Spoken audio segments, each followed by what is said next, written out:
But okay, go ahead. Okay, I'm just wondering, for those who thought, at the time that the U.S. spoke about the Australian elections, in light of the feedback that even CSOs gave, they appeared not happy with it, but many expected perhaps a lot more action. So for those kind of people who were looking to see maybe the next step, was there the next step, and what was it? Well, the next step would be to have conversations with all of the players involved and plan a better election to come in 2019. That's the natural next step. Those conversations obviously take place behind closed doors, but vigorous planning is being made on the part of INEC and on the part of civil society to hold a professional, free and fair election. And the United States is working hand in hand with them to bring that about. If I could follow up on what you talk about U.S. influence on elections, I know you also are aware of this. Former President Jonathan released a book. He spoke about former President Obama, his role in elections, and how he thinks that he fell short of saying that, look, he was the one who played a role in him losing the elections. What's your reaction to that? Well, I read the story, but I would say first and foremost, it's kind of old news. It wasn't a news story. We've read about those allegations for quite some time. I would also say that no new evidence was advanced to support this allegation. If what I read is correct, and we generally don't want to engage in this sort of he said, she said soap opera type activity, which sort of masquerades as political journalism.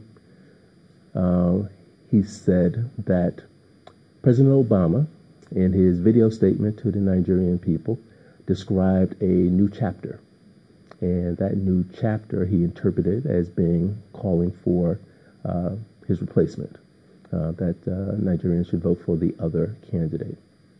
Well, the United States has always called for a free and fair election, regardless of who the candidates are, and show no favor for any candidate.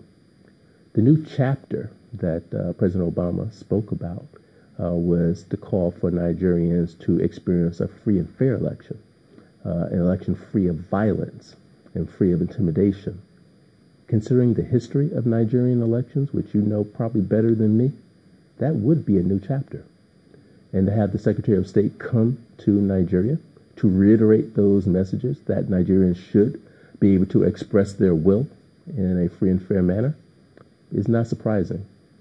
Anyone who is familiar with the history of that period would know that occurred in a number of other countries where the United States felt it was important to use its influence to push for free and fair elections. So again, there was no new evidence advanced to support this contention that the U.S. played an unfair role in the election. Again, it's old news. And finally, I would say that that the former president received plaudits, praise for his statesmanship and his graciousness when he peacefully handed over power to his successor. To some degree, for him to advance these allegations diminishes the image that the president received after his graciousness and his statesmanship, and that's unfortunate. Then I know you also heard about this one, Alhaji Atiku Abubakar. Are there any inhibitions for him traveling or restrictions for him traveling to the U.S.? Well, as you should know, because we say this all the time, visa issues are confidential, and we do not discuss them in public. We do not discuss them whether it's a presidential candidate or if you applied for a visa. Your record would be confidential. We would not discuss it. We consider that to be sacrosanct according to U.S. law. So whether it's you or whether it's someone else, we don't discuss that. All right. I think it was yesterday or 2 days ago, we spoke to the defense spokesperson, and he was talking about Amnesty International's report and with respect to our fight against Boko Haram here. And he, at some point, mentioned that the reports that Amnesty International provide, that the U.S. relies on it, I don't know to what degree, in deciding whether or not they're going to invoke the Leahy Law, which will prevent Nigeria from buying weapons or aircraft from the U.S. So tell us then, what kind of consideration does the U.S. give to those kind of reports in selling arms to Nigeria? Well, it's not so much whether we take those reports into consideration when we decide to sell arms to Nigeria. We utilize a variety of information pertaining to human rights as well as other factors in the sale of arms to any nation. We consider Nigeria to be a strong, strategic, traditional partner of the United States.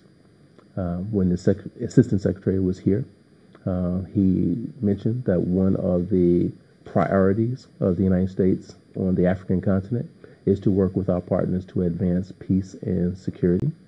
We have been concerned about the situation in the Northeast and Boko Haram for quite some time, and we have provided a variety of assistance to the Nigerian military, whether we're talking about equipment, logistical aid, advice, intelligence support, and we continue to do that.